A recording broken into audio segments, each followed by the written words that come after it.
Well, Noel Tishy wrote a wonderful book called The Leadership Engine, and then Noel and I worked with Yum Brands together, and his research showed that great leaders are people who have a very clear leadership point of view, and they're willing to teach it to others. And so Margie, my wife, and I got excited about that, and we developed a whole course in our Master of Science in Executive Leadership at the University of San Diego around determining your leadership point of view. And the first question we really ask people is, you know, who are the models in your life? Where did you get your image of what a good leader was?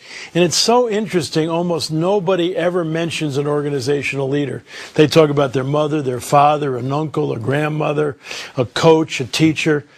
That's why we started talking about leadership is not just dependent on having an organizational leadership position, but everybody are life role leaders. If you're trying to influence anybody else, you're really engaging in leadership. And then we ask them, you know, what is your mission in life? You know, why did the Lord plop you down here? And we teach them how to write their own mission statement. And then what are their own personal values? What do they want to use to drive their lives?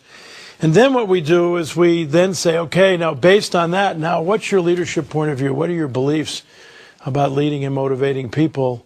And then, okay, now if that's your beliefs, what can people expect from you? And what do you expect from them?